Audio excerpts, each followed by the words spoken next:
Serving safe food is in your hands. We showed you this situation earlier, a simple hamburger. It was cooked on a flat top, but it did not reach 155 degrees. So E. coli bacteria, often found in raw hamburger, began to grow freely.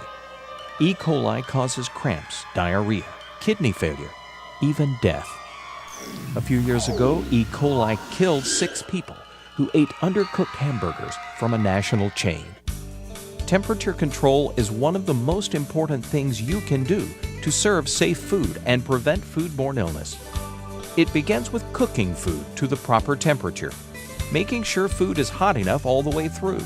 If you don't cook food to a high enough temperature, germs don't get killed and people get sick. Here are the cooking temperatures you must learn. Eggs, fish, other seafood, and pork must reach 145 degrees Fahrenheit. Hamburger needs to be cooked to 155 degrees. Chicken or turkey, including any stuffing inside, must reach 165 degrees. Now, if you're serving beef rare, cook it until it reaches 130 degrees, otherwise it's unsafe. Again, the key temperatures: eggs, fish, and seafood, 145. Hamburger, 155 degrees. Chicken or turkey, including stuffing, 165. You should be able to tell anyone who asks the proper temperatures for cooking these different foods. This is information you have to know to serve safe food. You may think of cooking temperatures as simply setting the thermostat on the stove or oven. That's not enough. You have to use a thermometer to check the internal temperature of food. You can do this with a stem or a digital thermometer.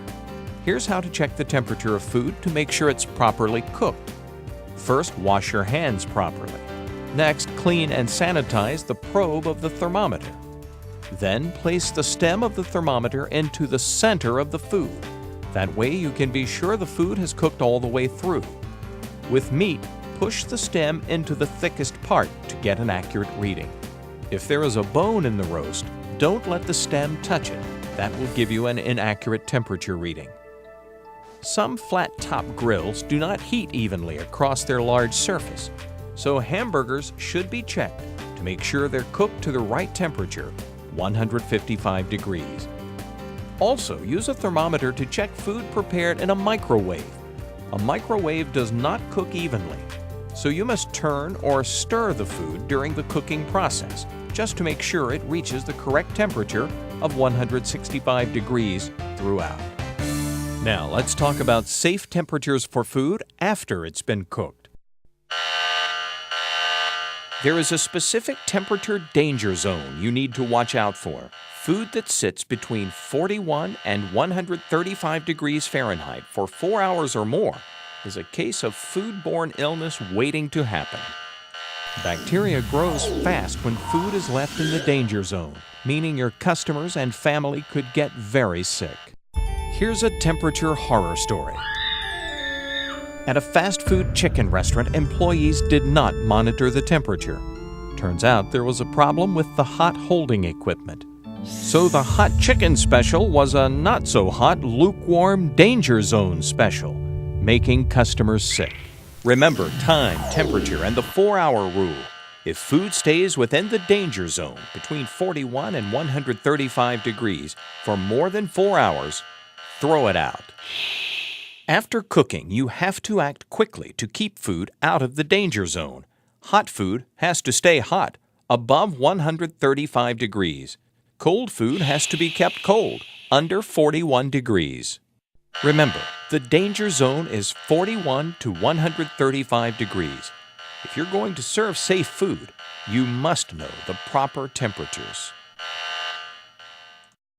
Now, let's talk about cold holding. The term simply means you're holding or keeping food cold, below 41 degrees. Cold holding usually refers to meats, milk, salads, and other foods in retail display cases.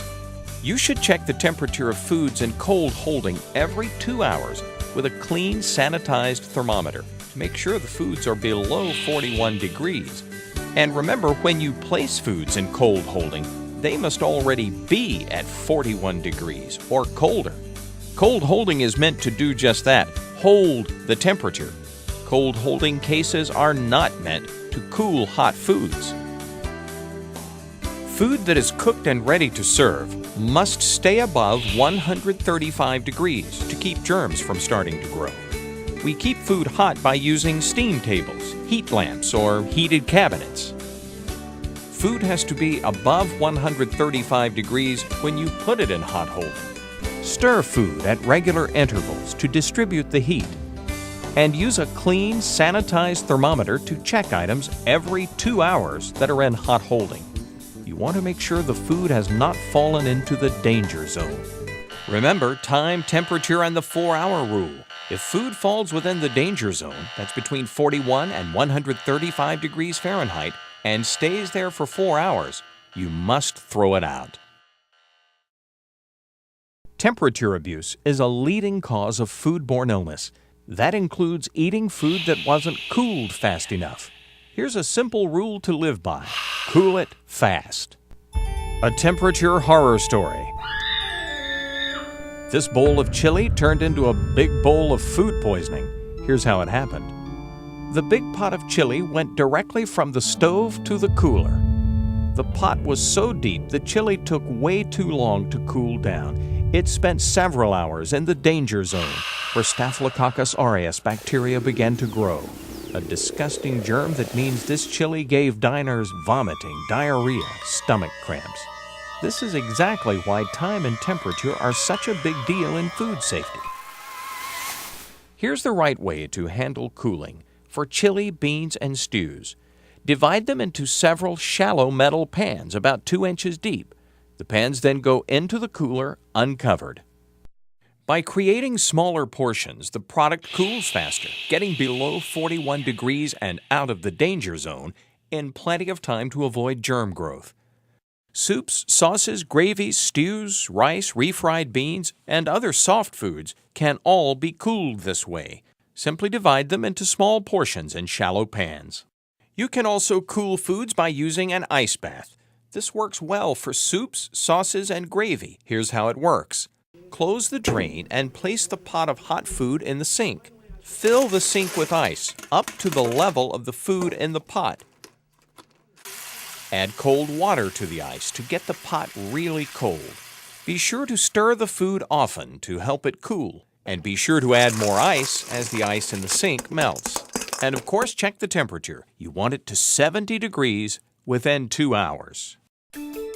Here's how to cool solid foods such as beef, pork roasts, or turkey. Cut them into pieces no larger than 4 pounds each. Then put the meat pieces uncovered in the cooler. You probably figured it out, the smaller pieces will cool faster.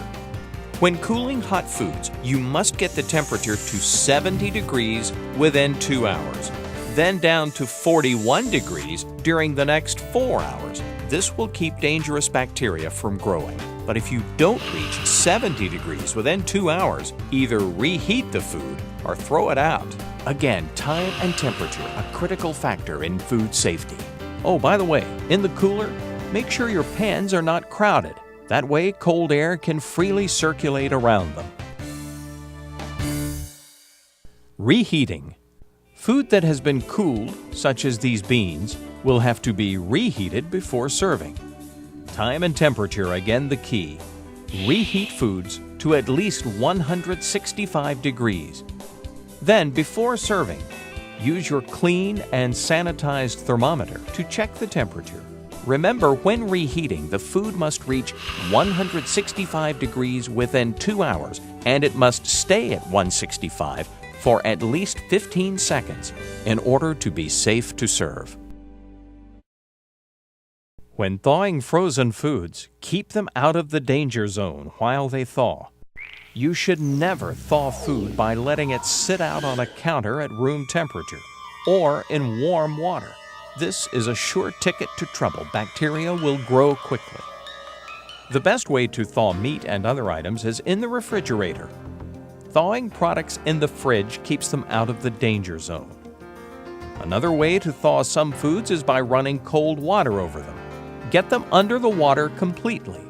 Never use hot or warm water. You can also thaw items in the microwave, but you should only use a microwave for thawing if you're going to cook and serve the food right away. To prevent foodborne illness, you've got to be careful about temperatures. When cooking, food has to reach the proper temperature to kill germs, and you've got to use a clean and sanitized thermometer to be sure the food has reached the correct internal temperature. If you're thawing, cooling, holding, or reheating, you've got to monitor time and temperature to keep food out of the danger zone.